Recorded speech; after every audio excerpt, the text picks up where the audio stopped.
기도하고 하겠습니다. 하나님 아버지 감사합니다. 저희에게 평신도 설교 학교를 허락하여 주시고 이 학교를 통하여서 주님의 말씀을 더욱더 바르게 깨닫게 해 주시오며 주님의 제자로서의 사명을 온전히 감당할 수 있도록 하여 주신 것 감사합니다. 이 학교가 더욱더 왕성할 수 있도록 하여 주시오며 이곳에서 전파되는 모든 말씀이 살아있는 말씀이 되어서 우리 모두에게 주님의 군사로서의 사명을 잘 감당할 수 있는 귀한 시간들 되게 하여 주시옵소서. 특별히 우리 전광훈 목사님을 위해서 기도합니다. 하나님 아버지, 불철주야로 하나님 나라 건설을 위해서 혼신의 힘을 다하고 계시온데 하나님께서 늘 붙잡아 주셨고 영육간의 강건함을 주님께서 허락하여 주시옵소서. 국민혁명당 일을 담당하면서 또는 설교학교를 진행함에 있어서 피곤치 않도록 해 주시오며 쓰러지지 않도록 해 주셨고 늘 주님만 바라보며 나아갈 수 있는 주님의 귀한 목자가 될 수 있도록 주님께서 붙잡아 주시옵소서. 오늘의 순서 주님께서 주장하여 주시옵고 하나님 아버지 올바른 말씀 전달하도록 하여 주시오며 말씀을 받는 우리들 은혜가 될 수 있도록 하여 주시옵소서. 예수님의 이름으로 감사하며 기도드리옵나이다. 아멘.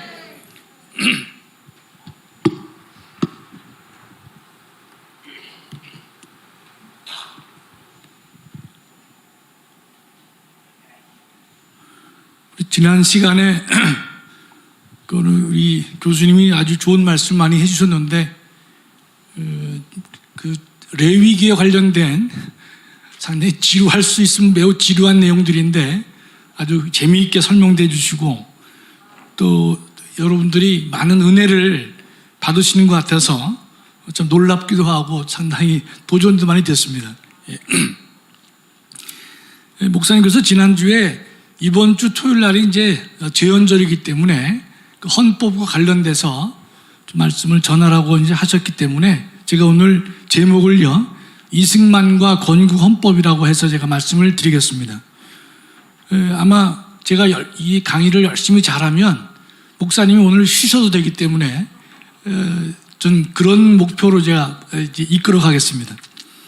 우리 이제 목사님께서 너무 그 말씀을 많이 하시고 힘드시기 때문에 주변 사람들을 좀 많이 활용하시고 좀 짬짬이 좀 쉬셨으면 좋겠는데 목사님이 계속 하시기 때문에 제가 그래서 좀 보완제로 제가 그런 역할을 잘 감당하도록 노력하겠습니다. 우리 사랑제일교회는 반응이 워낙 좋으셔서 강사들이 힘을 많이 얻는 것 같습니다. 우리가 지금 제일 먼저 이 헌법이 뭐냐, 여러분 예컨대 헌법을요, 이 한자가 여러분 상당히 생소하실 거예요. 이 헌법 할 때 이 헌자는 우리가 보통 민법이다, 상법이다, 노동법이다, 국제법이다 그러면요, 법을 전공 안 한다 하더라도 대략 이런 내용을 담았을 것이다 라고 짐작할 수 있어요. 국제법은 국가 간에 어떤 뭔가를 규율한다. 노동법은 사용자와 근로자 사이의 법률 관계일 것이다. 상법은 사업하는 사람들일 것이다.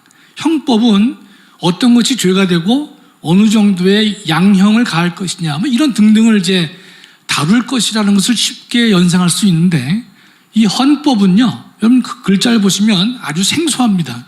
이게 무슨 걸 의미하는지 우리가 알기가 어렵단 말이죠. 그래서 좀 거리가 있을 수가 있는데 이 헌자는요, 무엇을 만든다, 만든다, 조직한다 이 뜻입니다.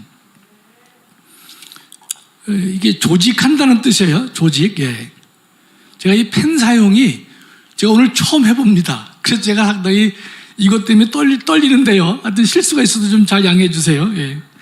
강의하기 위해서 제가 이 준비를, 이 기계를 제가 사왔거든요. 그랬는데 처음이라 잘 못할 수 있습니다. 예. 좀 이해해 주세요.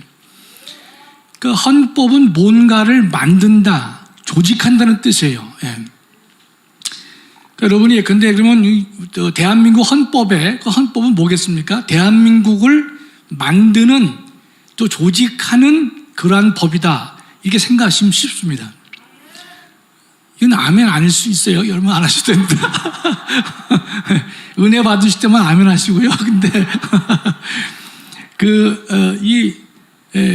헌법은 바로 뭔가를 만드는 것이거든요. 여러분 항상 머릿속에 헌법 하면요, 국가를 만드는 법이다. 이것만 기억하세요. 국가를 만드는 것이다. 이렇게요. 근데 실제로 여러분들이 이 헌법은 막 멀리 떨어져 있는 존재 같아도 여러분 실생활에서도 이 헌법을 많이 발견할 수가 있어요. 그게 무슨 말인가 하면, 여러분이 만약에 이 산악회를 조직했어요. 또는 어떤 계를 조직했어요. 그럼 계를 하면 첫째 뭐가 필요합니까? 거기에 보통은 이름을 붙이죠. 이름을. 저는 예전에 제가 번개 산악회라고 하는 대학 교수들끼리 제가 이 산악회 모임을 만들어 봤는데, 그럼 뭐 번개 산악회 이름을 이제 우리가 붙인단 말이죠. 뭐 개 모임을 하면 무슨 뭐 상록수 개 이렇게 이름을 붙인단 말이죠. 그렇죠? 그럼 개원들이 한 20명밖에 안 되지만 뭘 하는가 하면요, 첫째 명칭을 정해요. 두 번째는 그 개 모임을 누가 이끌 것이냐 해서 회장을 뽑죠. 통상은 회장 하나 뽑습니다. 그 다음에 돈 관리가 필요하니까 회계가 꼭 있습니다. 회계. 또 하나는 다툼의 여지가 있으니까 기록을 남기는 서기가 필요할 수 있어요. 뭐 20명밖에 안 되면 서기가 꼭 필요 없을 수 있겠지만, 통상 회장, 회계 이런 것들은 또 총무, 연락책이니까 그런 사람을 둡니다. 상록회라고 하는 조직을 이끌기 위해서는 회장, 총무, 회계가 필요해요. 두 번째, 상록회 회원들은요, 이런 약속을 할 겁니다. 한 달에 얼마씩 불입할 것이냐, 갯돈을요, 어떤 방법으로 탈 것이냐, 이 또 갯돈을 내지 않으면 어떠한 제재를 가할 것이냐, 그런 약속을 하겠죠. 그렇죠? 그러면 회원 상호 간에 권리 의무를 정하는 약속을 하게 됩니다. 그러니까 갯돈을 얼마씩 내고 안 냈을 때는 어떤 제재를 가하고 이런 등등의 약속을 정한단 말이죠. 그거는 상록회라고 하는 계모임을 하기 위해서는 꼭 필요해요. 그렇죠? 두 가지가 꼭 필요했어요. 하나는 상록회를 이끌어갈 만한 회장 총무가 필요하다. 두 번째는 구성원 상호 간에 갯돈을 어떻게 내고 안 낼 때는 어떤 제재를 가할 것이냐에 대한 약속이 꼭 필요합니다. 두 가지가 꼭 필요하죠. 이것은요, 모든 조직에 다 그렇습니다. 여러분, 사랑제일교회에 여전도회 모임이 있을 텐데요, 여전도회가 뭐 몇 개로 되어 있는지는 모릅니다. 그러나 교회마다 여전도회 모임이 있죠. 그러면 여전도회가 모이면 뭐 합니까? 첫째, 여전도회 회장이나 서기나 회계를 뽑아요. 두 번째는 당의 여전도회 회원들이 어떠한 의무를 질 것이냐. 우리가 예컨대 한 달에 한 번 교도소를 방문하는 행사를 하자, 또 한 달에 한 번은 우리가 노방전도를 하자 등등의 약속을 합니다. 물론 이 경우에는 그 약속을 지키지 않으면 처벌한다, 뭐 제재를 가한다, 그런 건 없습니다. 그러나 여전도회가 모여도 그런 약속을 하게 마련해요. 그렇죠? 두 번째요, 이걸 더 확대시켜 보면 사랑제일교회로 확대를 해봅니다. 그 사랑제일교회를 움직이려면요, 거기에 목사님 계시고 당회가 있죠. 당회.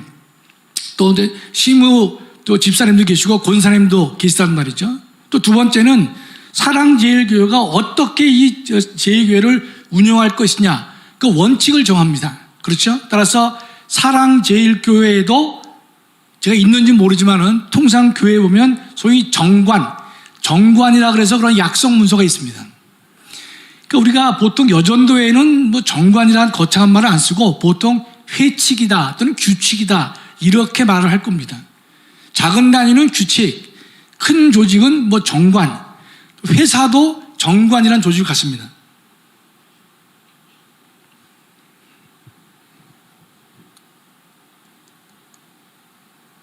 이게 죽었나? 수리 안 하니까? 이거 어떻게 살리는 거예요? 갑자기 죽었네? 다 시켜? 제가 양해를 구했으니까 하여튼 뭐 이게 뭐야?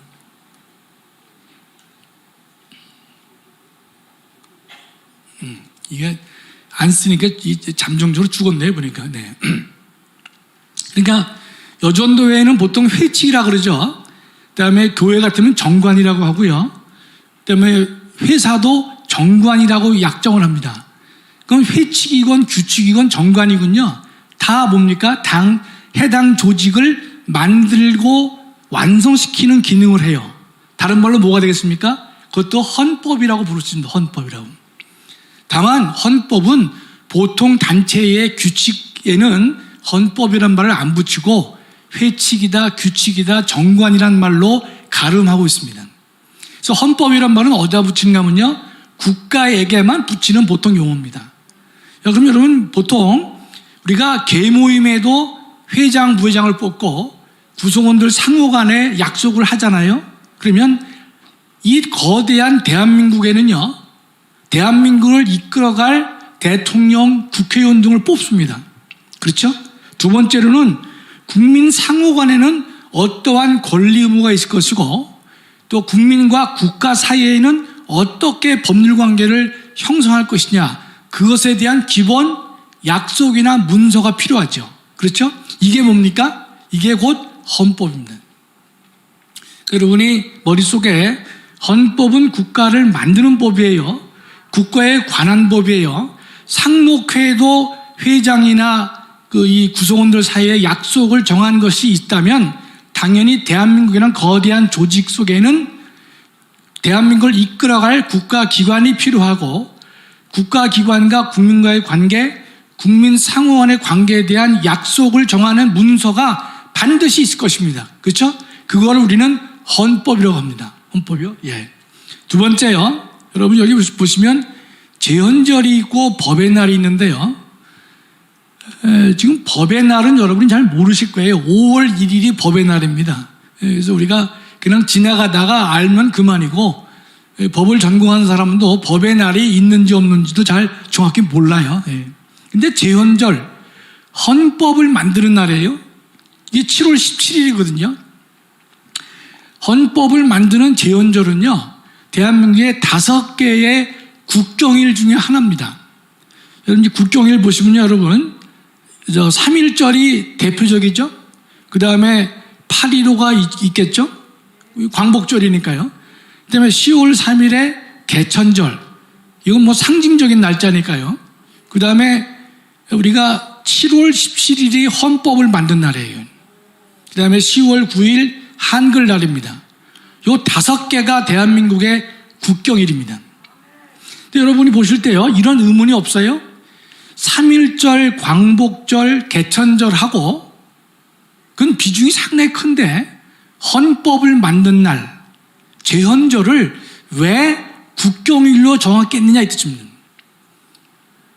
좀 의문이 있으셔야 됩니다. 그렇죠? 아니, 헌법 만든 날을 왜 이 5대 국경일 중에 하나로 넣냐 말이죠. 한글날 매우 중요하죠. 그렇죠? 그런데 헌법을 만든 날, 아니 그게 뭐 이렇게 중요하다고 국경일에 넣겠느냐 이 뜻입니다. 그게 바로 오늘 잠깐 여러분이 생각하실 바로 제헌절의 문제입니다. 제헌절. 지금은요, 대한민국을 전 세계에서 국가로 보지 않는 나라는 없습니다. 그렇죠? 여러분, 작년 GDP 대비를 보니까 전 세계에서 9위입니다. 9위. 저희가 9위고요. 또 하나는 여러분이 5030이라는 클럽이 있습니다. 5030 클럽. 이게 뭔가면 5천만이 넘어야 돼요. 인구가. 그러면서 국민소득 1인당 3만 불이 넘어야 됩니다. 이런 나라가 전 세계에 딱 7개밖에 없습니다. 자, 여기 유럽의 많은 나라를 보면 우리보다 국민소득이 높아요. 노르웨이, 스웨덴, 오스트리아 다 높습니다. 그러나 5030 클럽에는 못 들어갑니다. 왜냐하면 인구가 대부분 700만에서 1000만밖에 안 됩니다.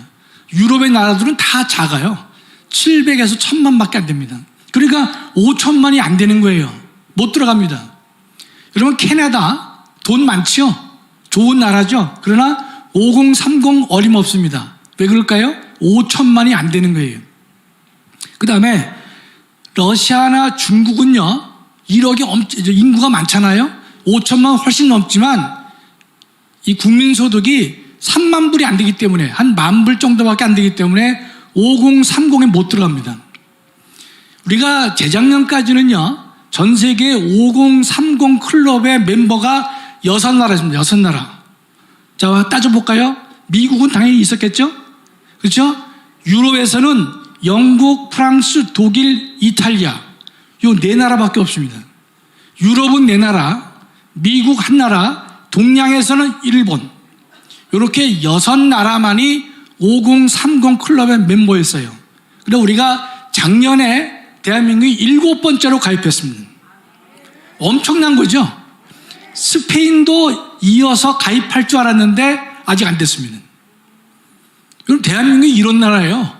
전 세계 9위, 그다음에 5030 클럽에 가입하고 있는 전 세계 7개 나라 중에 하나입니다. 가입하기 어렵습니다. 여러분 뭐 엊그제 신문 보셨겠지만 우리가 운쿠타드에서 우리는 이제 이 저개발 국가에서 선진 국가로 우리나라를 바꿔줬습니다. 우리가 보면 57년 만에 개도국에서 선진국으로 바뀐 나라는 전 세계에서 대한민국 하나입니다. 자, 이거 엄청난 일이죠, 사실상은요. 예. 근데 여러분, 이렇게 우리가 잘 살게 된 것이 물론 하나님의 은혜임에 틀림없는데, 믿지 않는 사람들은 인정하지 않겠지만 우리의 조건 가지고서는 제가 볼 때는 어림도 없다고 생각합니다. 그런데 다시 돌아와서요, 제헌절, 헌법 만든 날을 왜 국경일로 했냐 말이죠. 3.1절, 광복절, 개천절 하고는 우리 좀 안 맞아요. 그런데 이런 겁니다. 지금은 전 세계에서 대한민국을 국가로 보지 않는 나라는 아무도 없지만 70년 전에는요, 대한민국을 국가로 보지 않았습니다. 그럼 45년도 제가 해방됐지 않습니까? 48년 8월 15일 날 건국이 됐는데 바로 한 달 전에 헌법을 만들었어요. 헌법 만든 날이 왜 중요한가 하면요, 헌법을 만들고 공포했다고 하는 것은요, 대한민국이라는 정치적 공동체가 전 세계를 상대로 우리도 이제는 새로운 국가가 만들어졌다는 사실을 법적으로 알리는 겁니다. 그게 바로 제헌절의 의미입니다. 그렇기 때문에 우리가 60년 이상을요, 제헌절은 국경일이면서 공휴일이었습니다. 초창기에는 너무나 이 가슴 저리도록 우리가 안타까운 날이었거든요. 왜냐하면 대한민국이 헌법을 만들어서 공포했어요. 그런데 여러분, 외국에 아무리 얘기해도 다른 나라가 거기에 동의를 해주답니다. 그걸 보통 국가 승인이라 그래요. 국가 승인. 여러분, 국가 승인할 때 이런 거죠. 센 나라가 먼저 대한민국 국가 맞아, 이렇게 얘기를 해주면 좀 편하잖아요. 그렇죠? 우리가 국가라고 얘기를 했는데 제3자가 아무런 대꾸를 안 해요. 근데 코소보라고 하는 나라가 있어요. 이 유럽의, 동유럽의 유고슬라비아에서 쪼개서 나온 조그만 나라입니다. 코소보가 독립을 했어요. 독립했다고 선언했는데 주변에서 인정을 안 합니다. 나라로. 이럴 때 누군가가 나라를 인정해주면 얼마나 감사합니까? 1948년 7월 17일 날 대한민국은 헌법을 만들었어요. 전 세계를 상대로 우리도 헌법을 만들었고 법적으로 국가가 만들어졌다라고 선포했지만 다른 나라가 국가로 인정을 해줘야 되는데 그 당시에는 인정을 안 해주는 거예요. 그럴 때 좀 센 나라, 미국 같은 나라가 우리도 대한민국을 국가로 본다라고 먼저 해주니까 좀 작은 나라들도 이어서 나도 지지해, 이렇게 된단 말이죠. 그러니까 국제사회에서 센 나라의 도움을 받는 것이 얼마나 중요한지 알 수가 있는 것이죠. 자, 그러면 정리를 해보겠습니다. 7월 17일 날 제헌절, 3.1절, 광복절, 그다음에 개천절, 한글날과 같이 지금은 의미가 매우 약합니다. 그러나 70년 전을 보면요, 대한민국을 법적으로 독립시킨 나라라고 전 세계를 상대로 우리가 선포한 날입니다. 그게 제헌절이에요. 따라서 여러분이 그 의미가 매우 중요한 것입니다. 근데 이게 아쉽게도 2005년도에 지금도 이 제헌절은 국경일인데 공휴일은 아닙니다. 그러니까 여러분 이제 달력 보시면 토요일 날이 제헌절인데 빨간색으로 안 돼 있어요. 언제부터 이 빨간색으로 안 돼 있느냐? 이거는 2005년부터 그렇습니다. 2005년이야? 2005년이면 여러분 대통령이 누구였을까요? 노무현 대통령입니다. 근데 이분을 굳이 뭐 이거 탓하기는 좀 그렇지만 오비일학격으로 노무현 대통령 때 이 제헌절을 국경일로는 인정했지만 공휴일에서 빠졌습니다. 예, 뭐 참고로 하십시오. 예, 뭐 다른 이유가 있었겠지만 헌법 교수로서는 좀 약간 아쉬운 대목이 아닐 수 없습니다. 그 다음에 3번 보시면요, 48년 4월, 5월, 7월 쭉 써놨죠. 여러분 48년은요 우리나라 건국과 관련돼서 매우 중요한 그 해입니다. 하나씩 간단 보면요, 48년 이 5월 달이 뭡니까? 5월 10일 날 총선거를 합니다. 총선거. 남한만에 총선거를 해요. 북한은 원래 남북한 총선거를 하라고 했는데 유엔은요. 그런데 여러분 알다시피 북한이 이걸 거절합니다. 소련이 거절하는 것이죠. 그래서 다시 유엔에 문의를 합니다. 유엔이 그러면 남한만이라도 총선거를 하라라고 해서 이 5월 10일 날이 총선거가 있는 날입니다. 하다 보니까 여러분 잘 아시는 한 달 전 4월 3일 날 제주도에서 남노당 반란 세력들이 5월 10일 선거를 반대하는 반란을 일으킵니다. 그게 4.3 폭동입니다. 그러니까 이 4.3은요, 문재인 대통령이 얘기하다시피 먼저 꿈을 꾼 자라고 해서는 안 됩니다. 그들이 먼저 꿈을 꿨다는 말은 북한식의 통일 정부를 꿈꾼 사람들이에요. 이 사람들은요, 4월 3일 제주도에서 반란을 일으킨 사람들은 대한민국의 건국을 반대한 사람입니다. 대한민국의 건국을 반대하고 북한식 통일을 원했던 사람이에요. 그러니까 우리가 이거 갖다가 그냥 제대로 문제를 인식해야 된다는 뜻이죠. 그 다음에 7월 달에 뭡니까? 오늘 말씀드린 7월 17일 날 헌법을 만듭니다. 그럼 요 5월 달에요, 총선거를 하는데 국회의원을 200명 뽑습니다. 200명인데 실제로는 198명이었어요. 왜냐하면 제주도에서 4.3 폭동이 이루어지는 바람에 제주도에서는 2개 선거구에서 국회의원을 뽑지 못했습니다. 그래서 200명 정원에 198명이 됐던 거예요. 근데 이 198명은요, 5월 10일 날 만들어진 국회의원들은요, 임기가 2년입니다. 2년. 헌법을 보면 임기가 4년으로 되어 있는데 이 초대만 임기를 2년을 했습니다. 왜 그런가 하면 이 초대 헌법은요, 이 국회의원들은 왜 임기를 2년을 했냐면 헌법을 만들기 위해서 만들어진 총선거입니다. 목적이 헌법을 만들려고 해서 임기를 2년으로 딱 제한을 했던 것이에요. 그래서 재원 국회의원은요, 임기가 2년이었습니다. 이후에는 다 4년이었습니다. 자, 7월 17일 날 지금 헌법을 만들었죠. 그다음에 8월 15일 날 우리가 정부를 수립하고 대한민국 건국을 하죠. 여기서 우리가 여러분 많은 논란을 아시겠지만 이 보수파에서는 48년 8월 15일을 대한민국 건국과 건국 동시에 정부 수립이라고 얘기를 합니다. 그러나 좌파에 속한 사람들은요, 이때 건국이 없었다는 거예요.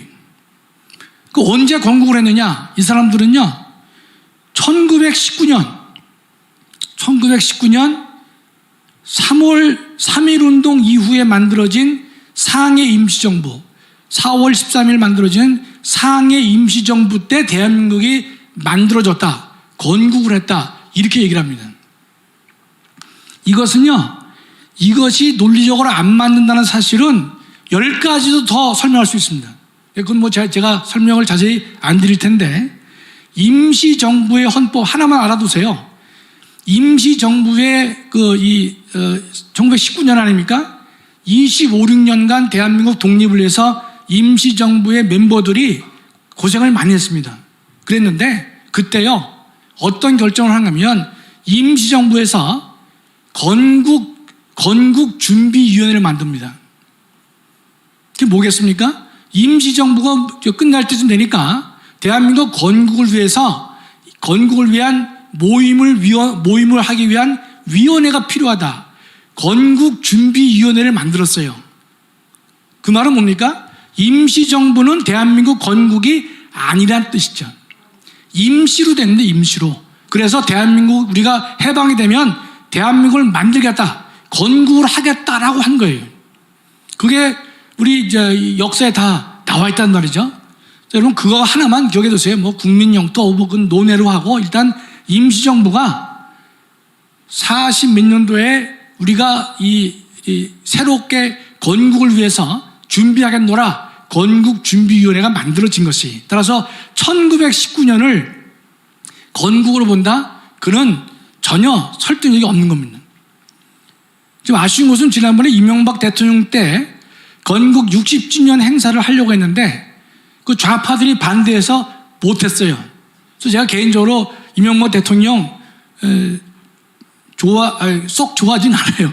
뭐 전직 대통령 다 좋아하진 않지만 그래도 이 대통령이 그걸 제대로 못했단 말이죠. 건국 60주년을 딱 못을 박았어야 되는데 못하고 넘어오니까 지금도 예컨대 건국은 1919년이다. 48년이다. 학생들에게도 제대로 교육을 못 시키고 있어요. 쌈박질이 나니까. 그럼 대한민국의 생일을 아직 모르는 거예요. 여러분 예컨대 우리가 학교 다닐 때 보면 고구려가 몇 년도에 만들어지고 고려가 몇 년이고 조선이 몇 년에 만들어졌다는 건 책에 나오잖아요. 대한민국이 언제 만들어졌느냐가 아직 책에 안 나오질 않아요. 1919년이라는 사람이 있고 48년이라는 사람이 있기 때문에 아직 학생들은 거기에 혼미한 가운데 있습니다. 이건 정말로 좀 답답하고 안타까운 일이 아닐 수가 없는 것이죠. 48년에 건국을 한 거예요, 저희가요. 45년부터 48년까지 대한민국은 그때 없었어요. 대한민국을 만들기 위해서 여러 가지 노력을 하다가 48년 5월 10일 날 총선거를 하고 그다음에 그 재헌국회 2년짜리 국회의원을 만들어서 그들이 헌법을 만들고 그 헌법에 의해서 대한민국 정부를 수립한 것입니다. 아시겠죠?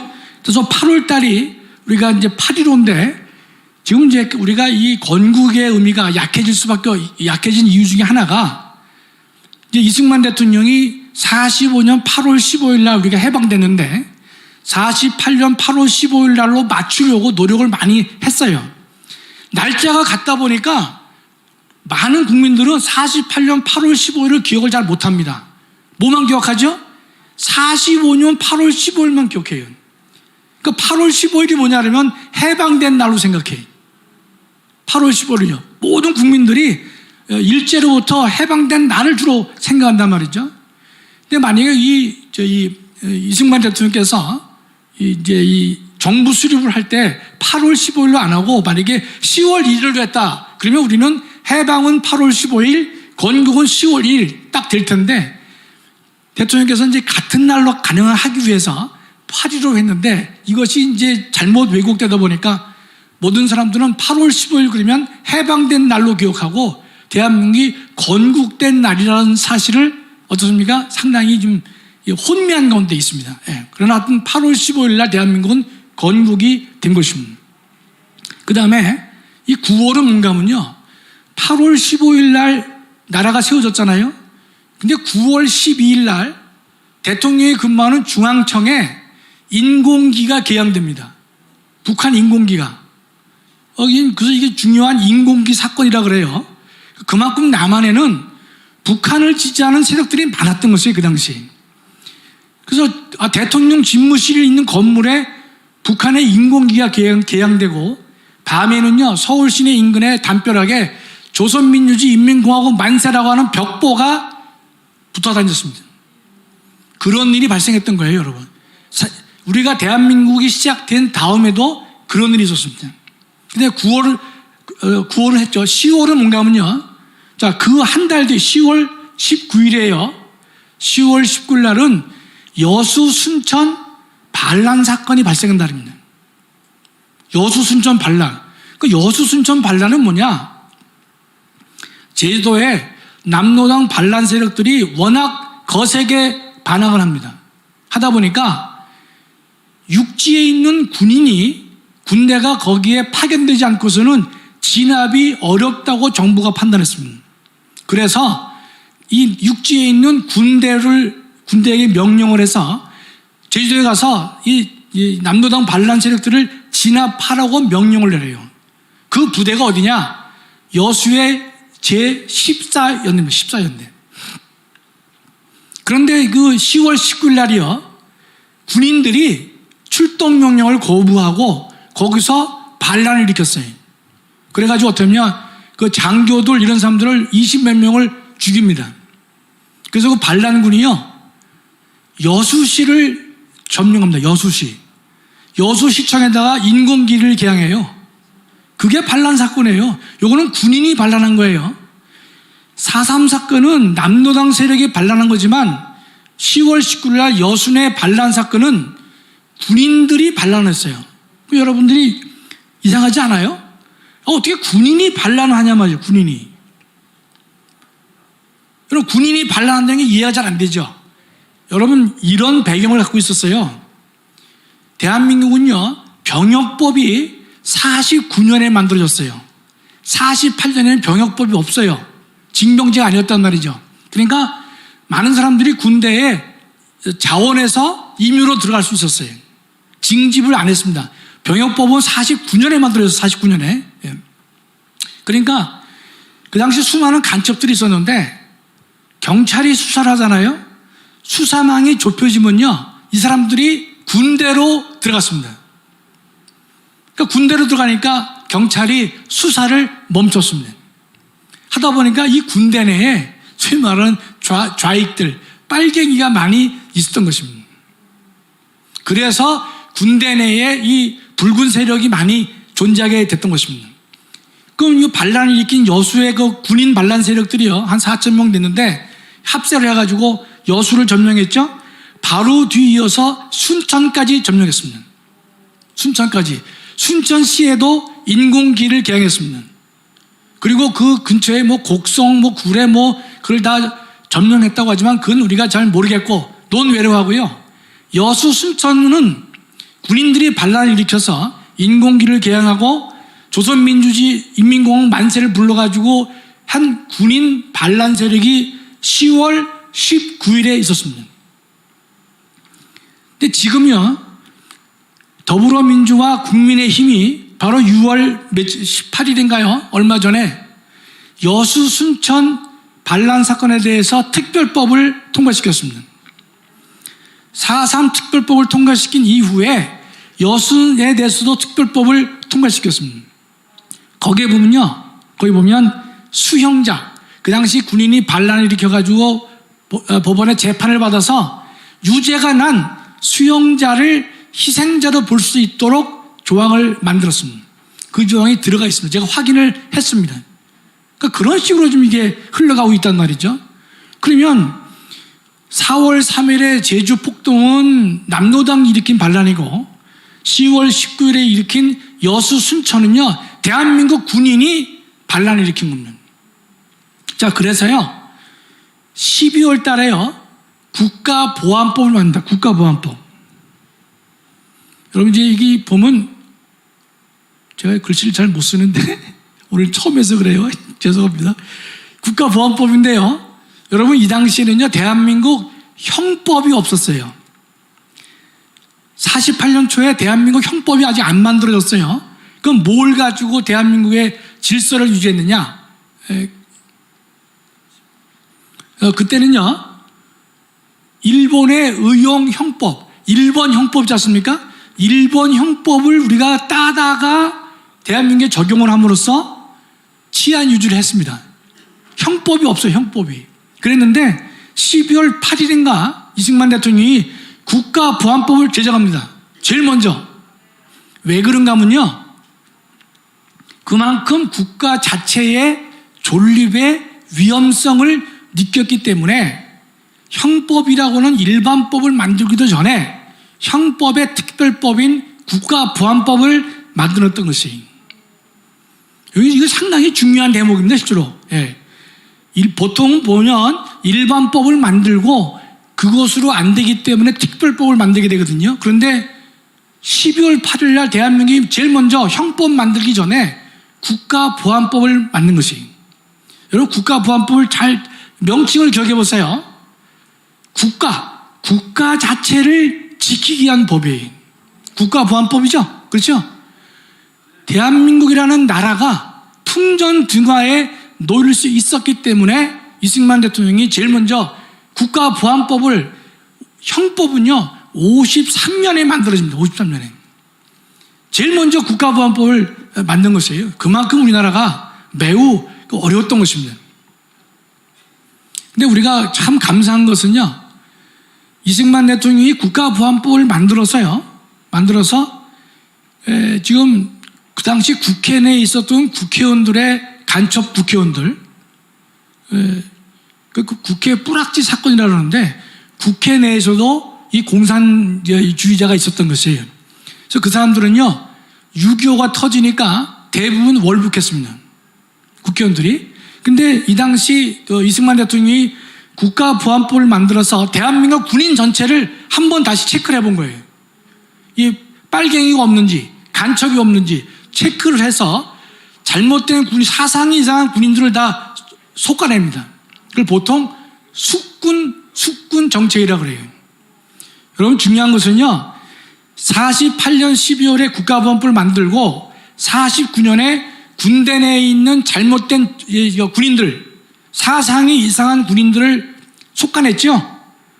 그거 안 했으면요 50년 6.25 때 우리가 대한민국이 어떻게 됐을지 우리가 아무런 장담을 할 수가 없습니다. 매우 중요한 겁니다. 이게 남한 내에 빨갱이들이 이렇게 많이 있었다는 뜻이에요. 군인 내에도 이렇게 그 빨갱이들이 있었기 때문에 48년 국가보안법을 만들고 그 법에 의해서 군인들을 숙청을 쭉 했단 말이죠. 그게 이듬해 49년이에요. 그 다음 해에 6.25가 터지는 것입니다. 그럼 예컨대 지금 이 국가보안법이 없었으면요 대한민국이 얼마큼 존재했겠느냐. 참 이게 퀘스천이 될 수가 있는 것입니다. 그러니까 김일성이가 오판할 수밖에 없는 것이죠. 남한 내에 공산주의 세력이 많이 있고 군대 내에도 지지 세력이 있고 국회에도 예컨대 자기네 지지 뿌락치가 다 있었고 하다 보니까 전쟁만 터지면 남한 내에서 그 당시 좌익들, 소위 지방 빨갱이라는 말을 썼는데 그런 사람들이 일어나가지고 이 북한군하고 합작을 해서 대한민국을 쉽게 전복할 것이다라고 생각을 했던 것입니다.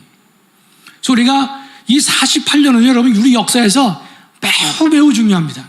여러분이 꼭 입력을 하셨다가 4월 달에는 4.3 사건, 5월은 총선거, 7월은 헌법을 만들고 8월 15일 정부를 수립하고 9월 달에 인공기 개양 사건이 있었고 10월 달에 여수 순천 반란이 있었고 12월 달에 국가보안법을 제정했다는 것입니다.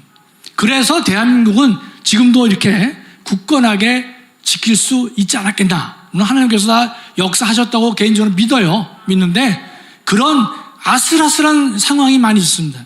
그런 상황들을요 이승만 대통령이 갖고 있는 뚝심, 추진력, 그거 아니었으면 제가 볼 때 저는 어렵다고 생각합니다.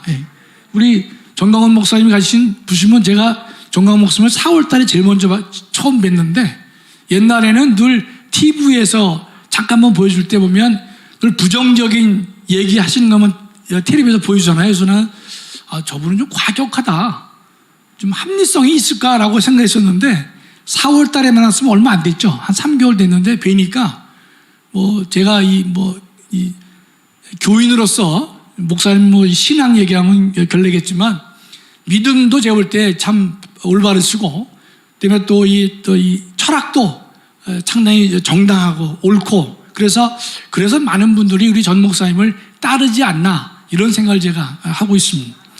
근데 우리 전 목사님이 보면 저는 이승만 대통령하고도 비슷한 점이 좀 있어요. 또 정주영 회장하고도 좀 비슷하고요. 꼭 다 좋은 거 아니에요. 무대포 스타일도 있으시잖아, 우리 목사님. 근데 하여튼 그래서 이 큰 조직들이 움직이지 않나 생각을 해봅니다. 자, 그 다음에 이제 요 4번입니다. 이 자유민주주의와 시장경제, 인민민주화 계획정제인데, 이 4번의 자유민주주의와 시장경제는 우리 목사님께서 늘 말씀하시잖아요. 그렇죠? 이승만 대통령의 4가지 이념에 대해서 자유민주주의, 자유시장경제, 한미동맹, 그다음에 기독교 입북론, 이렇게 4가지를 이제 말씀하시니까 이건 여러분 다 아시는데, 그 중에서 헌법적 측면만 말씀드리면요, 대한민국은 자유민주주의를 선택했고 시장경제를 선택했어요. 여러분, 예컨대 우리가 이 45년부터 48년까지는요, 대한민국 국민의 20%가 못 되는 사람만이 민주주의를 원했습니다. 여러분, 안 그럴 것 같죠? 70% 이상이 사회주의나 공산주의를 지지했습니다. 왜 그랬겠냐 말이죠. 좀 이상하지 않아요? 여러분, 지금은 북한이 이미 망했기 때문에 북한의 체제를 지지한다, 이건 우리가 어불성설인데, 70년 전에는요, 이 사회주의를 지지한 사람이 대한민국의 70%가 됐던 것이에요. 그런 난관을 극복하고 이겨낸 분이 이승만 대통령이에요. 그럼 여러분이 그 당시 왜 70%가 또는 80% 가까이가 민주주의를 지지하지 않고 사회주의나 공산주의를 지지했냐 말이죠. 다 이유가 있는 것이에요. 왜냐하면 여러분, 이제 이 1917년, 좀 쓰나 안 하네, 이거 안 보이니까. 여러분 기억해 두세요.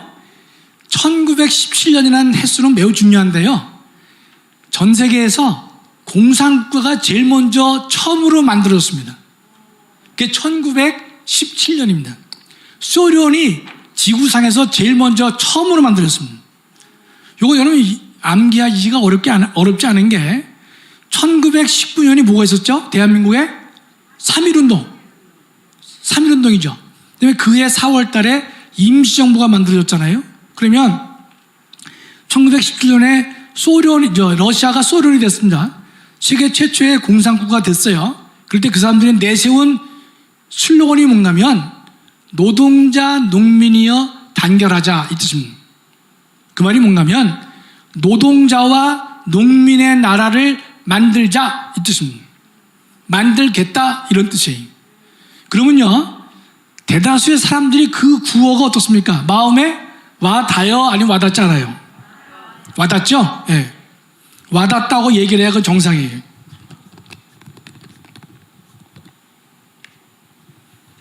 그러면 왜 그 구호가 그 당시에 이 마음에 와닿을 수밖에 없냐면요, 2가지 이유입니다. 2가지. 한 가지는요, 1917년이 소련이 됐잖아요. 공산주의가 됐으면 그 밑에 있는 몽골이 이어서 공산화가 되는 겁니다. 가까이 있으니까. 그렇죠? 공산주의가 잘 몰라요. 노동자 농민을 위한 나라다 말이지 완전한 평등을 실현해 보겠다고 하니까 그 이념이나 가치가 좋잖아요. 그러니까 많은 나라가 그걸 따라갑니다. 몽골도 따라가죠. 중국도 따라갔습니다. 북한도 따라가게 생겼죠. 동유럽도 따라갑니다. 아프리카의 새로운 신생국가도 따라가고 있어요. 그래서 우리가 학문적으로요, 20세기 초, 그러니까 1917년, 19년, 몇 년, 19세기 초반은요, 정치학적으로 또는 헌법학적으로요, 공산주의의 시대다, 이렇게 말합니다. 공산주의가 급속도로 확대가 되는 그런 때입니다. 그런 시대였기 때문에 이 동북아도요, 일본을 제외한 다른 나라들은 상당 부분이 공산화가 되고 있는 것이. 그러니까 대한민국도 나라가 작기 때문에 한반도 내에서 북한이 공산화됐기 때문에 남쪽도 공산화되는 것은 시간 문제였다, 이렇게 봐도 과언이 아닌 것이 첫 번째 이유입니다. 2번째는 우리가 왜 노동자 농민의 나라를 갖다가 더 선호했겠느냐. 우리가 일제 35년간 일제 강점기에 있었죠. 강점기에 있다 보면요, 지주는 대한민국 전체의 15에서 20%밖에 안 됩니다. 나머지 80%는 다 소작농이에요. 자기 땅 없었습니다. 그러면 80%가 소작농이었으니까 소작농들에게 뭐라고 말하느냐? 농민의 나라를 만들어보자 이렇게 얘기를 합니다. 농민이 주인된 나라를 만들어보자. 그러면요 거기에 마음이 가죠. 그렇죠? 약자인 노동자의 나라를 만들어보자. 마음이 쏠릴 수밖에 없어요. 그렇기 때문에 그 당시요 상당 부분의 지식인들이 사회주의를 지지를 했던 것입니다. 사회주의나 공산주의가 70년 흘러서 이제 소련이 멸망을 했단 말이죠. 그 전까지는요 이게 좋은지 저게 좋은지, 민주주의가 좋은지 인민민주주의가 좋은지 우리가 구별이 잘 가지 않았던 때입니다. 저도 그 당시에 청년이었으면요 저도 사회주의 혁명 대열에들은 섰을 것 같아요. 왜냐하면 우리 아버지가 지주는 분명히 아니었을 것 같단 말이죠. 그렇다면 노동자들의 나라를 만들어주고 농민의 나라를 만들어주고 그다음에 평등한 나라를 만들겠다. 그러면요 거기에 마음이 쏠릴 수밖에 없습니다. 그래서 45년도부터 48년까지는 대한민국 전체가 한 7, 80%가 사회주의의 정치체제를 더 선호했던 것이에요. 여러분 그걸 잘 이해하셔야 됩니다. 자, 그런 상황에서 우리 이승만 대통령 같은 선지자와 같은 정말로 대단한 능력 있는 자를 그 리더로 우리한테 그 하나님께서 허락해 주신 거예요. 그래서 이 양반이 근데 더구나 전공이 국제 정치였기 때문에 미국에서 공부를 많이 하고 또 궁지적지를 하고 또 기도로서 하나님께서 주신 많은 능력을 부여받았기 때문에 이승만 대통령은 공산주의나 사회주의가 실패할 것이다 라고 그는 봤던 것입니다. 저건 성공할 수 없는 것이다. 그래서 끈 반대를 많이 했던 것이죠. 여러분 잘 아시다시피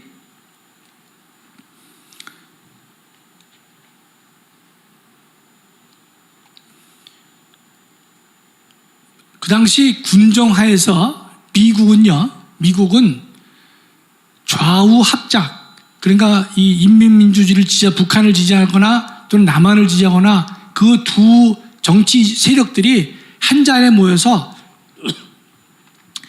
협력해서 나라를 세웠으면 좋겠다라는 것이 미 군정의 기본 입장이었습니다. 처음에. 그래서 이승만 대통령을 매우 미워했던 것이, 이승만 대통령은 그거 안 된다. 좌우 합작을 하면 늘 이 민주 세력들이 이 좌파들에 의해서 먹힘을 당했기 때문에 그건 안 된단 말이죠. 그렇게 해서 반대를 했던 것인데, 다만 우리가 그 당시 자유민주주의를 선택하고 잘 모르는 시장경제를 선택했던 것입니다. 북한은 이 반대가 되는 인민민주의 때문에 나오지도 않는데 나 혼자 동그라미 치고 있네. 난 나오는 줄 알았어.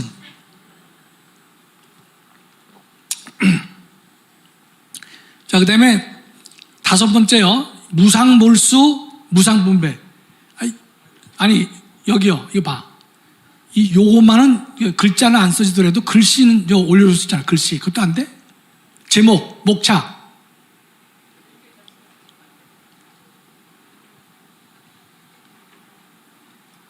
목차가 안 되면 참 그렇네. 우리가 이제 제가 제목을 무상몰수, 무상분배, 유상몰수, 유상분배라는데요. 이승만 대통령이 갖고 있는 건국헌법에 반영된 놀라운 업적은요, 건국 그 자체로 이승만 대통령은 높이 평가받아도 마땅하지만 그거보다요 더 중요한 일을 하신 게 있어요. 국민들이 몰라 잘. 그게 뭐냐면 유명한 농지개혁입니다. 농지개혁. 자, 보시면요, 북한은요 어떤 농지개혁을 했느냐, 무상으로 몰수해서 무상으로 주겠다는 거예요. 근데 우린 이승만 대통령은 유상몰수의 유상분배를 얘기합니다. 유상분배를. 덥네.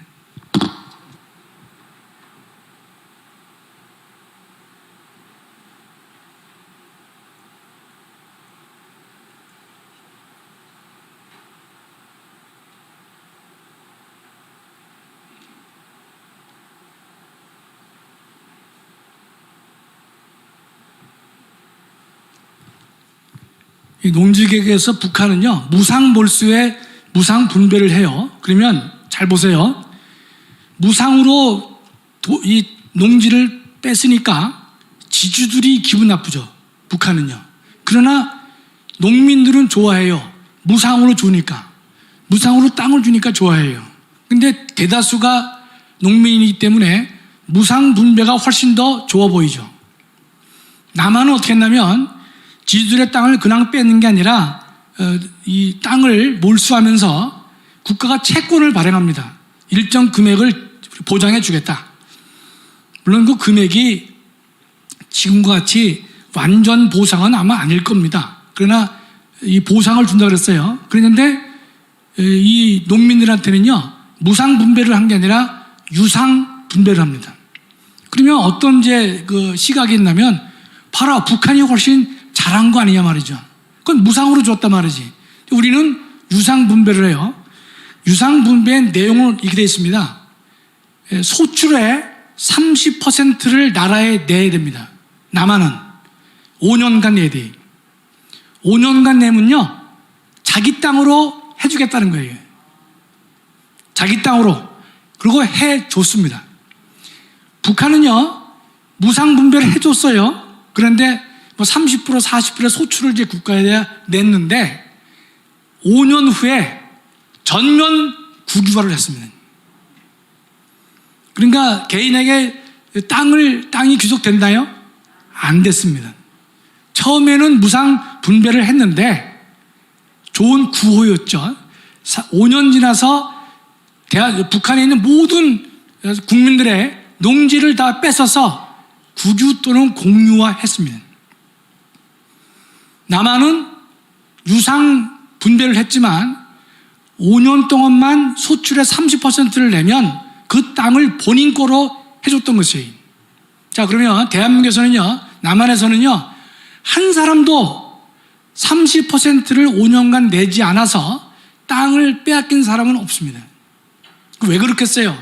80%가 소작농인데 이들이 내가 열심히 일하면 내 땅이 되는구나.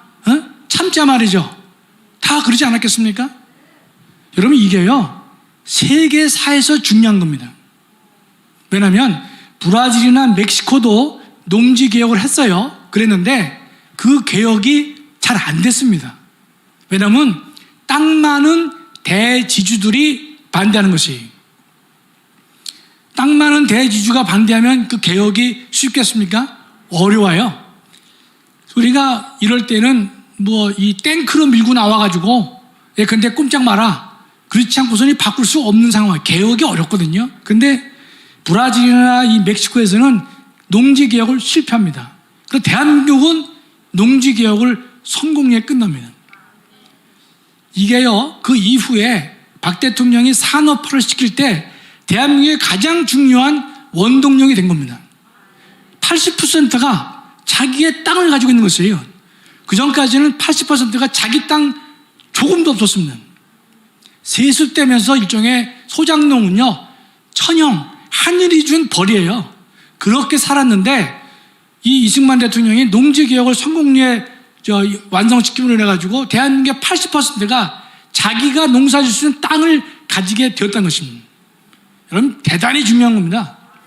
이승만 대통령의 업적 중에서 자유민주주의를 선택할 수 있도록 한 그 업적이 가장 중요하지만 제가 볼 때는 농지개혁을 성공시킨 것은요, 정말로 전 잘한 업적 중에 하나다. 이렇게 전 감히 말씀드릴 수가 있는 것이. 그럼 지금도 이 경자유전의 원칙은 헌법에 남아있어요. 그 역사가. 그래서 여러분, 우리가 농지 살 때 어떻습니까? 함부로 못 사죠. 그렇죠? 뭐 그 여러 가지 동의가 필요하고 또 우리가 그 고위공직자 임명할 때 보면 농지법 위반했다. 이런 얘기를 많이 듣는데 경자유전의 원칙이 지금도 유효할 것이냐는 퀘스천이지만 70년 전에 이 원칙을 이승만 대통령이 철저하게 달성했기 때문에 우리나라의 전 국민의 안정화가 만들어졌던 것이 매우 중요합니다. 여기서 하나 더 말씀드리면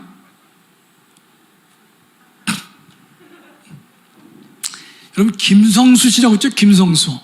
그 사람은 이제 고려대학을 만든 사람이기도 하고, 그 다음에 동아일보도 이제 창시도 하고 가셨는데, 이 김성수란 분은요, 워낙 부자입니다. 그래서 그분이 이 선대로부터 1,000만 평 토지를 물려받았어요. 1,000만 평 우리가 잘 가늠하기 어렵죠, 그렇죠? 10만 평도 많은데 100만 평도 아니라 1,000만 평을 가진 대지주입니다. 이 1,000만 평 가진 대지주가 농지개혁에 적극 찬성했을까요, 안 했을까요? 안 했다고 봐야 정상이죠? 근데 이 김성수 씨가요, 적극적으로 나서서 토지개혁을 찬성합니다. 그래서 자기보다 땅 많은 사람이 없을 거 아니에요. 1,000만 평이니까. 그런 지주들을 이 사람이 가서 권유해가지고, 야, 이 대열에 우리가 동참하자. 라고 적극 나선 사람이 김성수 씨입니다. 우리가 문재인 대통령이요, 2018년도 이 김성수 씨를 친일파로 인정을 해가지고, 그다음 예전에 인정했던 대한민국 훈장을요, 박탈합니다. 물론, 이분이 예컨대, 이 문 대통령이 갖다 박탈할 때, 그럼 이유가 있었겠죠. 친일 행적이 있었을 것이다. 그렇게 얘기를 해요. 그런데 여러분 상식적으로 생각해 보세요. 일제 때 1,000만 평 가진 대부호가 살아남기 위해서 일본과 이렇게 이 협력도 좀 하고, 그다음에 뒤로는 우리가 이 임시정부에 돈도 대주고 독립운동하는 사람들에게 돈도 대주고 다 그런 일을 많이 했지만, 그래도 외형적으로는 일제가 강압적으로 했을 경우에 거기에 협조를 전혀 안 할 수는 없었을 것이에요. 그런데 그걸 가지고 70년 지난 이후 2018년도 김성수 씨 갖다가 친일파다 말이죠. 그래가지고 과거에 그 양반은 김성수 씨가 돌아가셨을 때는 국민장으로 장례를 치렀습니다. 국민장을 했어요. 대단한 거죠. 대통령도 안 한 분인데. 그랬는데 그런 분을 갖다가 지금 예컨대 이 훈장을 서훈을 박탈했습니다. 박탈했어요. 2018년에 했습니다. 문 대통령이. 예. 요 항목에서는 대통령이라는 말도 좀 안 썼으면 좋겠는데 제가 참 문제가 제가 있어서 그래 제가. 정말 그거는 우리가 하나의 잣대로 볼 수 없는 일인데, 제가 말씀드렸지만 농지개혁은 김성수 씨 그런 분들이 반대했으면요, 대한민국 농지개혁 불가능합니다. 1,000만 평 땅을 어떻게 내놓냐 말이죠.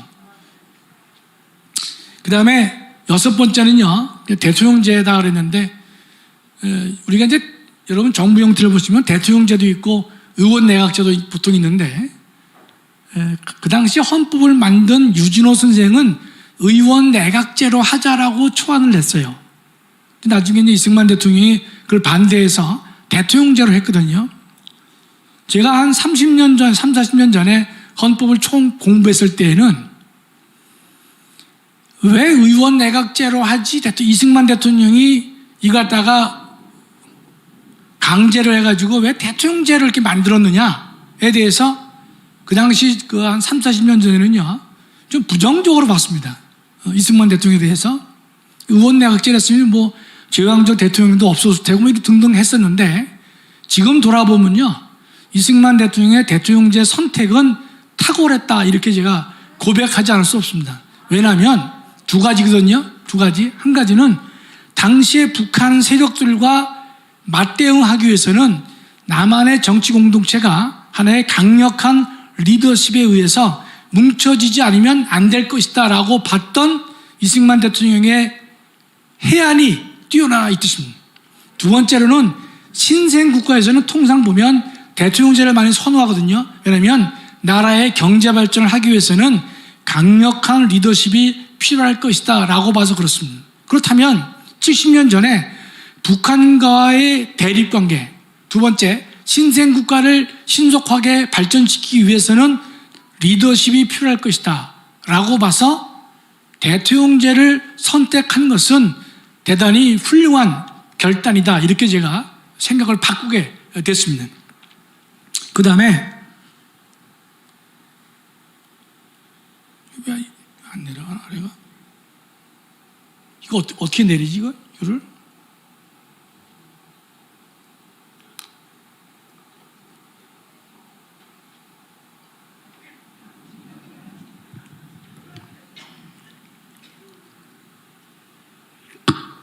제가 강의를 길게 하면 우리 전 목사님 오늘 수업 안 하셔도 되잖아요. 설교. 또 제가 길게 하는 겁니다. 목사님 좀 쉬게 해드릴 필요가 있죠.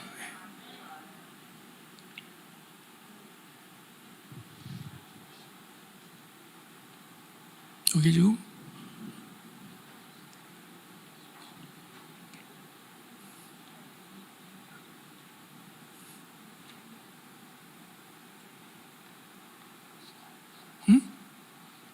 이렇게 하면 돼. 처음 해보니까 우리 전문가들도 좀 약하네. 그럴 수밖에 없지. 자, 이제 7번째요. 선거제도를 좀 말씀드릴게요. 선거제도.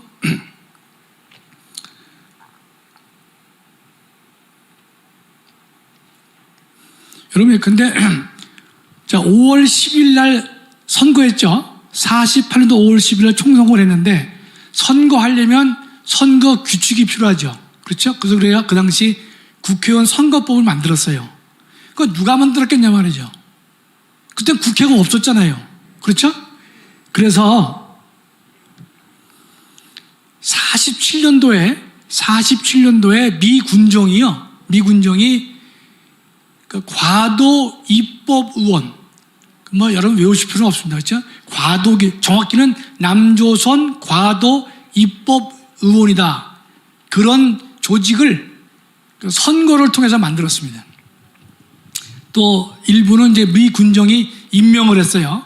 그래서 과도 입법 의원이라는 게 있었어요. 거기서 이제 앞으로 내년에 선거하게 되면 이런 원칙으로 하자라고 해서 선거 규정을 만들었습니다. 이해가 되시죠? 그렇죠? 그런데 거기 보면요, 중요한 게 뭐가 있냐면 선거 연령을 23세로 했어요. 23세. 두 번째로는 선거하려면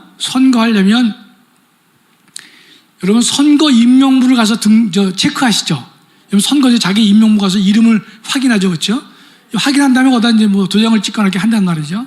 그랬는데 그 당시는요, 이 47년에 만들어진 그 선거법을 보면 본인이 가가지고 거기다가 서명을 해요. 서명. 그러니까 김학성이 쓰라는 거예요. 그 다음에 후보자를 찍을 때 홍길동, 뭐 김학성, 뭐 전광훈 이렇게 후보가 나올 거 아니에요? 거기다가 사람들이 이름을 쓰게 했어요. 전광훈 이렇게 이름을 쓰게 했어요. 지금 봐도 조금 이게 좀 실수할 수가 있잖아요. 글씨 틀 수가 있는데 여러분 70년 전에는요, 대한민국의 80%가 글을 못 읽었습니다. 문맹이에요, 문맹. 그랬는데도 불구하고 47년에 그 법에는요, 선거 임명물을 등록한 다음에 뭘 하라고요? 서명해래, 서명. 그 당시 사인할 사람이 누가 있어요? 그렇죠? 그 다음에 후보자를 갖다가 거기다 후보자 이름을 쓰게 했단 말이죠. 여기 대해서 미 군정이 의견을 취합합니다. 김성수 뭐 특히 해보는데 유일하게 이승만 대통령만, 그럼 제가 이거 지어내는 말 아니에요. 이승만 대통령이 그걸 반대합니다. 그래서 어떻게 반대하느냐? 선거 임명부를 가서 확인할 때 서명 대신에 날인 찍으면 돼. 그렇죠? 그것이 어렵지 않죠? 김학성 그러면 가서 찍으면 되는 거예요. 이렇게. 그렇게 바꿨습니다. 두 번째, 후보자를 선출할 때 이름을 썼는데 안 쓰고 기호만 쓰면 돼요. 그 당시 여러분 얼마나 문맹률이 강했냐면요, 기호 1번, 기호 2번, 기호 3번을 못 읽었어요. 지금 보면 얼마나 우스워요. 그렇죠? 그렇기 때문에 그 짝대기 선거라고 그러는데, 옛날에 짝대기 선거. 저도 처음에 이걸 이해하느라고 예전에 책 보다가 이 짝대기 선거가 뭐냐 말이죠. 이해가 안 되는 거. 1, 2, 3을 못 읽는다? 이것도 이해가 안 가고. 왜냐하면 그러니까 이제 짝대기 하나, 그렇죠? 2개면 짝대기 2개, 짝대기 3개. 이건 국민들이 다 알았어요. 그랬는데 1번, 아라비아 1, 2, 3을 못 읽는 거예요. 그게 70년 전에 대한민국의 우리의 상황이었습니다. 그래서 이 대통령이 그걸 반대한 겁니다. 반대해서 이 이름을 쓰는 게 아니라 어떻게 합니까? 짝대기 1번만 쓰면 돼. 1번 짝대기 1. 그건 다 알잖아. 짝대기 2. 그래서 여러분, 그래서 60년도에 박정희 대통령 선거 때 여러분 혹시나 보실 기회가 있으면요, 후보자들 쫙 벽보가 붙은 게 있어요. 거기 보면요 1, 2, 3, 4도 있었지만 옆에 보면요 짝대기가 계속 같이 되어 있습니다. 저도 그래서 이거 언제까지 짝대기가 있었느냐 좀 잘 모르겠는데 60년도에 선거를 보니까 그때도요, 박 대통령 그 시절인데도 기호 1, 2, 3, 4 있지만 그 얼굴 옆에 짝대기 1이네요. 짝대기 1, 짝대기 2 이렇게. 그러니까 투표할 때 어떻게 한다고요? 사람들이 옆에서 몇 번 할 거야 이러면 야, 짝대기 2 해. 짝대기 2. 얼굴 보고는 모르잖아요. 그러니까 가서 짝대기 2를 보고 그 밑에다가 동그라미씩 동그라미요. 그 선거법을 제일 48년 3월 달에 그걸 만들었거든요. 그러니까 47년에 만들어진 것은 잘못됐다 그랬죠. 그래서 48년 3월에 5월 10일 선거를 하기 위해서 선거법을 만드는데 나이를 21세로 하고 짝대기 선거와 이 도장을 찍으면 되도록 고친 것이 바로 이승만 대통령의 업적입니다. 대단한 거죠. 예. 그러니까 그 당시에 이승만 대통령이 그만큼 이런 문제에서 정통한 지식과 능력을 가졌다고 볼 수밖에 없습니다. 그래서 그 다음에 그 당시 우리 이제 건국 선거제도죠. 여기 중에서 하나 이제 말씀드린 게 뭐가 있냐면, 그 얼마 전에 보면 그 9번에 보시면 이재명이가 친일 세력 미군 점령무 있다 소리를 이제 하고 있는데, 이승만 대통령 정부는요 친일 세력이 없어요. 그게 무슨 뜻인가면요, 먼저 선거를 말씀드리면 그 당시에 그 5월 10일 총선거 했잖아요. 그때는요 일제치하에서 무슨 자기를 받거나 일제하에서 뭐 지방 의원을 하거나 뭐 의원 한 사람 있지 않습니까? 그런 사람은 선거권 안 줬어요. 그 법에 있어요. 여러분 지금도 한번 찾아보세요. 선거권 안 줬어요. 그다음에 일정한 뭐 헌병대 장교는 아닌데 용어를 제가 잘 기억 못 하겠는데, 하여튼 헌병대에 근데 일정한 직위를 가진 사람이다. 그런 사람은요 선거권도 안 주지만 피선거권도 안 줬습니다. 국회의원 나갈 수도 없는 거예요. 그러니까 친일 세력들에 대해서는 철저하게 선거권 박탈, 피선거권을 박탈했어요.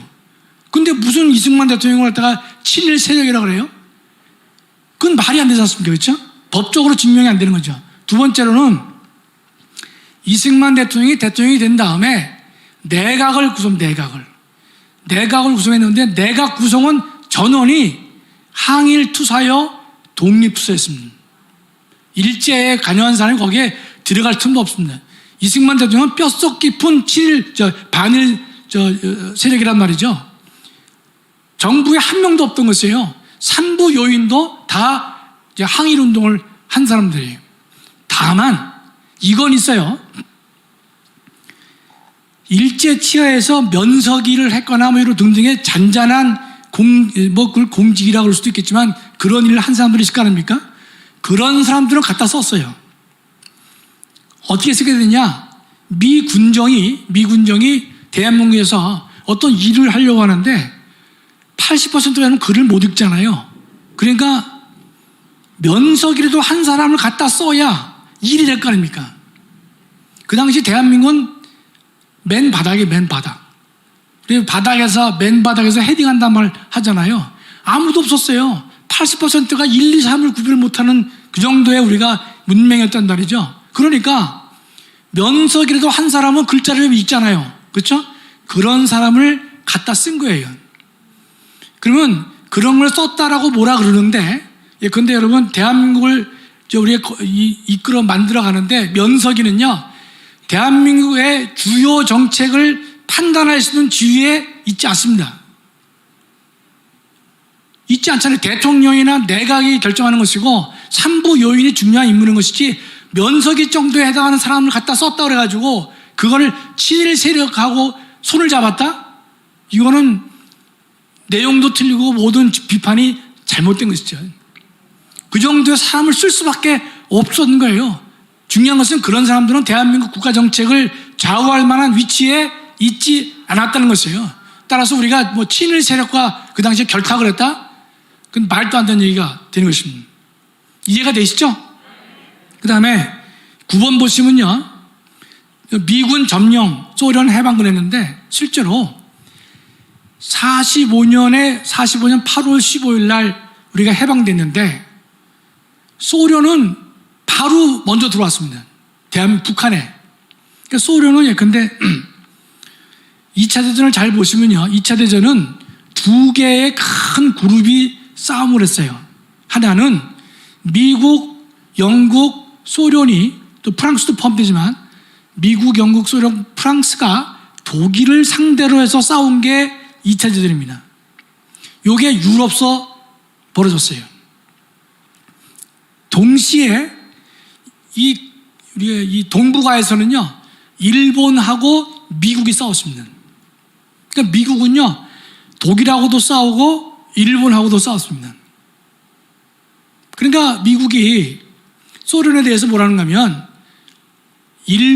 우리가 일본하고 싸우는데 당신네들이 우리를 도와서 일본하고도 싸워달라라고 부탁을 했습니다. 왜냐면 소련은 이제 이 만주를 갖다가 일본이 먹었기 때문에 만주에 가까이 올 수가 있거든요. 소련에서는 바로. 그렇죠? 그래서 그런 부탁을 했는데 소련이 거기에 오케이 동의 안 했습니다. 근데 소련은 이 독일하고 싸울 때요 870만 정도가 죽었습니다. 소련 사람들이. 하다 보니까 일본하고 전쟁에 소련이 참여할 수 있는 능력이 별로 없었어요. 그랬는데 그 당시 소련하고 일본은요 비밀 불가침 조약을 맺었습니다. 이 비밀로 맺는 불가침 조약이 늘 문제죠. 예. 독일하고 소련도 불가침 조약을 맺었는데 독일이 파기했고 소련과 일본이 서로 불가침 조약을 그 비밀리에 맺었어요.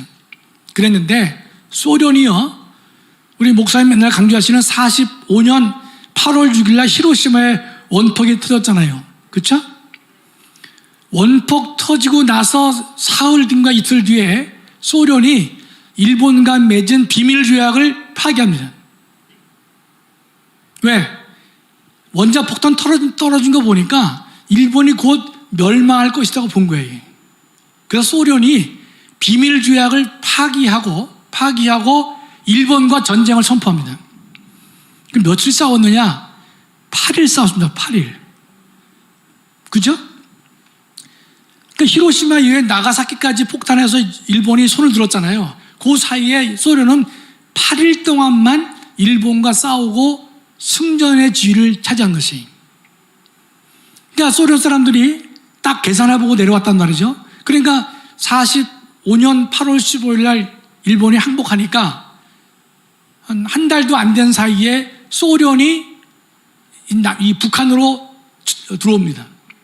왜냐하면 그 당시에 한반도 내는요 일본군이 35만이 남아있었던 것입니다. 그러니까 미국과 소련이 이겼으니까 당연히 대한민국의 한반도에 들어와서 일제의 잔재를 갖다가 정리할 수밖에 없단 말이죠. 그런 목적으로 들어왔어요. 그러니까 소련도 점령군이고 미국도 점령군 맞아요. 그러니까 미국도 예컨대 들어와서 일본군의 그 잔재를 갖다가 다 청소를 해야 될 거란 말이죠. 그랬는데 소련이 남한을 계속 미국에서 보니까요. 소련이 계속해서 이 남쪽으로 이 땅을 먹어온단 말이죠. 잘못하면 남한마저 이 소련의 수중에 들어갈 것 같으니까 미국이 소련한테 통지를 보냅니다. 니네 계속 들어오는데 38도 이남으로 넘어오지 말라라고 통지합니다. 이걸 가지고 예컨대 어떤 사람들은 미국이 예컨대 38도를 잘랐다고 하는 원흉이다 그러는데 그거 아니에요. 소련에 계속 내려오니까 미국에서는 38도 이하는 내려오지 마라 라고 얘기를 했어요. 그랬는데 소련이 거기에 동의합니다. 어느 책을 보면요 만일에 소련이 동의하지 않았으면 어떻게 했느냐 말이죠. 그리고 소련이 왜 동의를 했겠느냐. 왜냐하면 소련이 가깝잖아요, 북한하고는요. 왜 소련이 38도에 동의를 했겠느냐. 이런 해석이 설득력이 있어요. 소련은 일본하고 며칠 싸웠어요? 8일. 일주일 싸우고 이긴 거예요. 그렇기 때문에 38도 이북만 자기네 점령을 해도 나쁘지 않다라고 생각을 했다는 것이 유력한 학자의 견해입니다. 저는 그 견해가 일리가 있다고 생각을 해요. 그래서 소련도 북한을 점령하고 미군도 점령을 했단 말이죠. 그러나 아시다시피 소련은 자기가 그걸 먹으려고 점령한 것이고 미국은 먹으려고 한 것이 아니라 일본을 청산하고 새로운 국가를 만들어주기 위해서 들어온 것이에요. 그랬는데 지난번에 이재명 씨가 말한 그 태도는 뭐가 문제인가면 미군이 점령군이다라고 하는 것은요, 그 말을 안 했지만은 소련은 해방군이고 미군은 점령군이다. 이런 걸 염두에 두고 한 발언이거든요. 발언의 전체 추리를 보면 그런 게 거기에 포커스가 돼 있는데 나중에는 또 말을 바꾸죠.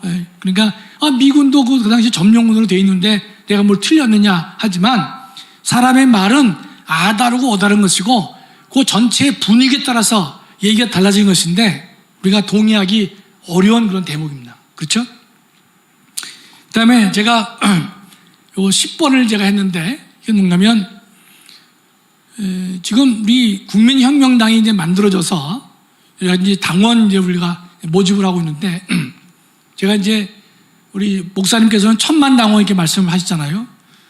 뭐 스케일이 워낙 크시기 때문에 또 우리 목사님도 하신다고 좀 보지만 1000만이냐 500만이냐 300만이냐 숫자를 여러분이 정확하게 인식하실 필요가 있어요. 그래서 제가 이 도표를 만든 거예요.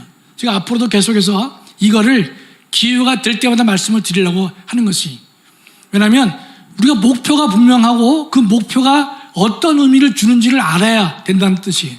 저는 늘 무슨 강의를 하거나 너하라에서 TV에서 뭐 얘기를 하건 뭘 얘기하든지 간에 마지막은 기승전 국민혁명당 홍보를 해야죠. 예. 그러니까 국민혁명당을 홍보하는데 그냥 뭐 홍보해서는 안 된단 말이죠. 모든 사람들이 생각이 있고 다 이념이 있기 때문에 쉽게 이게 설득된 게 아니란 말이죠. 제가 국민혁명당의 당원이 된 가장 중요한 이유는 첫째, 제주 4.3 사건과 여순 사건에 대해서 국민의힘이 특히 제주 4.3에 대해서 103명 중에서 73명이 찬성을 했습니다. 5명 반대, 25명 기권이에요. 대한민국 정체성을 바라보는 데 있어서 이런 태도를 가질 수가 있겠는가? 저는 아니라고 생각했습니다. 분명. 두 번째로는 차별금지법은요, 잘 아시는 하나님의 창조 질서를 무너뜨리는 법인데도 불구하고 더불어민주도 거기에 대해서 지지를 하려고 하고 국민의힘은 지지했다가 철회했다가 또 얘기를 안 하고 애매모호한 태도를 취한단 말이죠. 우리가 정당은요, 같은 생각과 이념과 가치를 지향하는 사람들이 모인 정치적 동질체입니다. 따라서 정당은 뭐가 필요한가면 자신이 무엇을 하겠다는 것이 분명히 표현되어야 되는 것이, 이것도 좋고 저것도 좋다. 왜냐하면 표를 의식해서 이 사람도 좋고 저 사람도 좋다. 그런 정책은요, 달성될 수 없습니다. 그렇지 않습니까? 국민혁명당만이 차별금지법 잘못됐단 말이죠. 그걸 분명히 자신의 의사를 말하고 있는 것이, 다른 정당들은 말하지 못하고 있어요. 우리가 전광 목사님이 대국본을 하시다가 정당까지 발전했단 말이죠. 그 왜 차이가 있느냐? 시민단체로서는요, 대한민국 전체의 흐름을 바꾸기에 한계가 있습니다. 정당이라야 한 단계 레벨업 되어 있는 힘을 가진 존재가 되는 것이, 그래서 목사님이 이렇게 시도를 하신 것이. 그러면 자, 정당이 만들어졌지만 당원이 왜 필요하냐? 당원이. 여러분, 근데 2년 후에 국민혁명, 우리 총선을 치르잖아요. 국회의원 총선. 잘은 모르지만 이 지역구에서는요, 당선자 내기 어렵습니다. 제가 어떤 뭐 패배 의식을 갖고 그런 게 아니에요. 아직은 시간이 부족하단 말이죠. 그러면 이런 겁니다. 우리나라는 지금 이 국회의원 선거가 지역구에서 253개의 지역구가 있습니다. 비례대표가 47개입니다.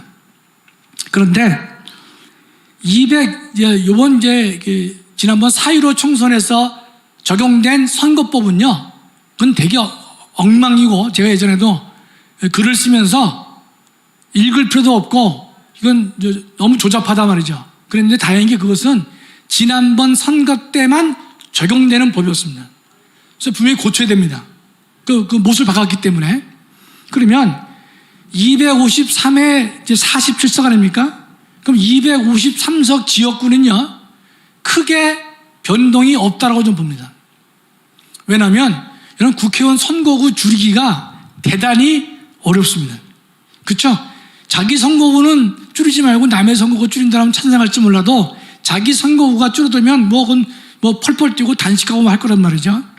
253에서 3석 줄이기 어렵습니다. 그럼 나머지는요, 47석 전후가 비례대표가 되는 것입니다. 자, 그러면 투표할 때 어떻게 하죠? 하나는 지역구 대표를 뽑습니다. 또 하나 표는 정당을 찍어요, 정당을. 그렇죠? 자, 그러면 이거 보이나요? 안 보이는구나. 20대 국회를 제가 소개할게요. 20대. 21대는 엉망이라고 그랬죠? 뭐 다 비슷한데 20대는요, 유효 투표 총수가 대략 2,100만 표입니다. 2,100만 표. 왔어요? 자, 2,100만 표예요. 네. 그랬는데 당시 그 새누리인지 잘 모르겠는데 하여튼 국민의힘이라고 보고 이 사람들이 790만 표를 얻었습니다. 그래서 17석을 가져갔어요. 그 당시 민주당이 600만 표를 얻습니다. 13석을 가져갑니다. 그 다음에 국민의당이, 안철수 국민의당이 이 당시는 선전했거든요. 630만 표를 얻어요. 그러니까 민주당보다 표를 더 얻었습니다. 그래도 13석입니다. 정의당은요, 요 95만은 제가 좀 정확치 않은데 이 정도밖에 못 얻었어요. 그래서 5석입니다, 5석. 우리가 지금까지 해방 이후로 지금까지요, 기독교 관련 정당은 국회에 한 석도 오지 못했습니다. 한 석도 오지 못했습니다. 그런데 자, 여기 보세요. 만일에 2,100만이라고 하는 숫자가 큰 변동이 없습니다. 그렇죠?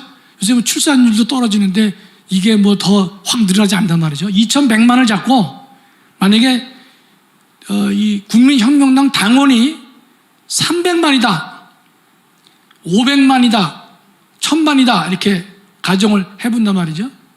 제가 1000만이 되면 게임 체인저라 했는데 1000만이 되면요, 국회의원이 이 가슴이 벅차서 말을 못해요. 24석이 됩니다. 24석. 지역구에서 한 명도 안 돼도 돼요.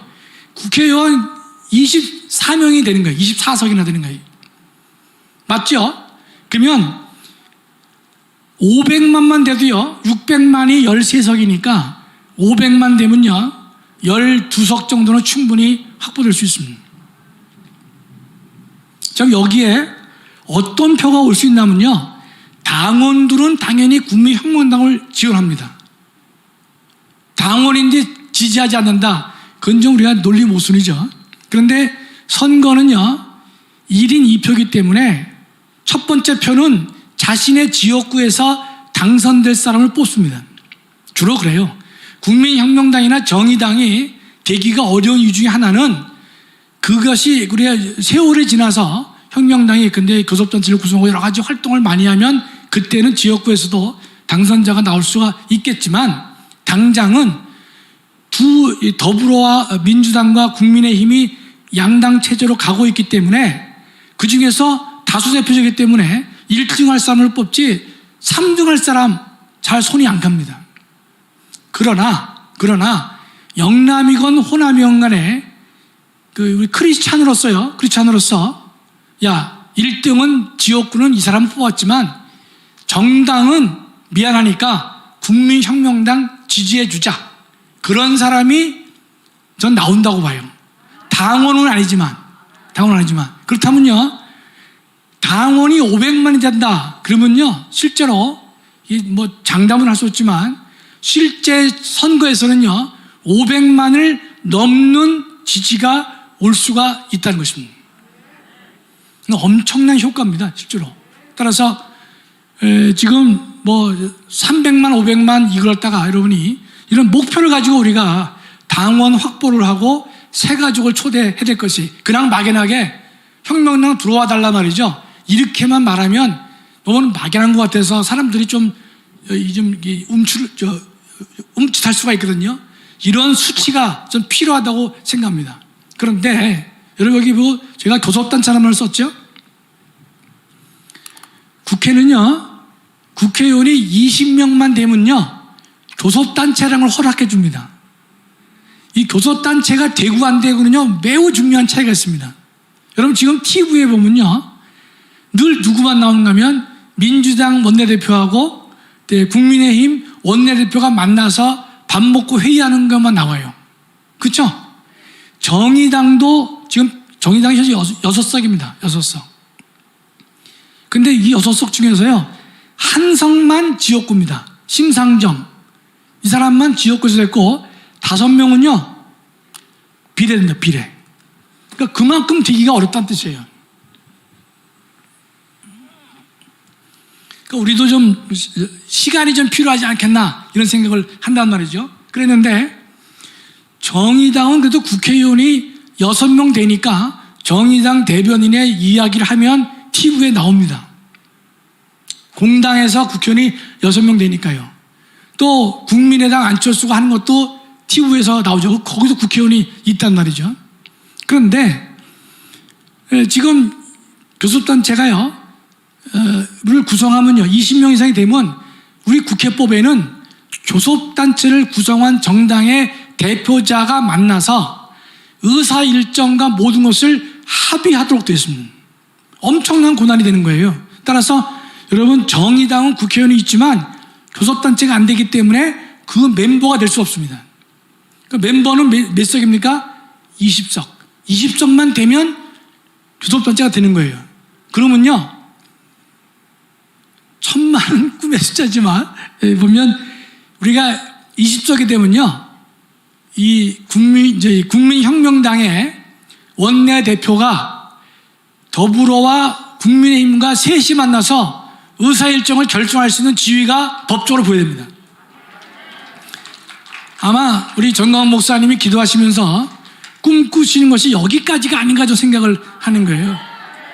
그렇게 되면 이 공중파에서 국민혁명당을 보도 안 할래도 안 할 수가 없습니다. 국회의원만 있어도 보도 안 할 수 없습니다. 지금 여러분 알다시피 공중파도 우리 무시하고 그다음에 종편도 무시하잖아요. 그렇죠? 우리가 그런 어려운 시절을 보내고 있지만 노력한다면 우리가 하나씩 만들어갈 수 있을 것이다. 만약에 목사님이 기도하시는 그 숫자가 되면요, 바로 500만만 당원이 확보되더라도 국회의원 수는 10명 넘게 가져올 수 있습니다. 그건 분명하거든요. 그 숫자가 말해주는 겁니다. 2100만에서 크게 넘지 않기 때문에 2100만에 500이면 4분의 1이에요. 4분의 1을 가져올 수가 있단 말이죠. 그럼 47, 48 곱하기 4분의 1 해버리면 바로 숫자가 나오는 것이죠. 그만큼의 힘을 갖게 되는 것입니다. 그렇다면 그런 정당이 되어서, 예컨대 차별금지법이 있다 그러면 그 잘못된 것이다 말이죠. 강하게 이야기를 공중파에서도 말할 수가 있고, 종편에서도 말할 수가 있고, 신문에서도 가로에서 우리를 빼는 게 아니라 뺄 수가 없죠. 그렇죠? 그거를 우리 목사님께서 기도하시면서 이 혁명당을 만드신 것이고, 그것이 예컨대 우리가 달성되리라고 보고 많은 분들이 기도하고 있는 것입니다. 따라서 여러분들이 주변에 국민혁명당 얘기를 하실 때 이 얘기를 여러분이 반드시 해줬으면 좋겠습니다. 왜냐하면 비례대표 국회의원 수는 47명에서 50명 사이는 반드시 확보가 될 것입니다. 그걸 줄이면서 지역구를 누린다? 결국 쉽지 않습니다. 국회의원이 현재 300명이거든요. 300명 숫자를 누린다? 그건 국민들이 허락하지 않습니다. 언론이 허락하지 않아요. 지금도 국회의원 수가 좀 작다고 얘기를 하는데 숫자 늘리는 거 어렵습니다. 원래 299명이었는데 한 명을 왜 300을 채웠느냐? 세종자치시인가? 그것 때문에 한 명을 늘려준 겁니다.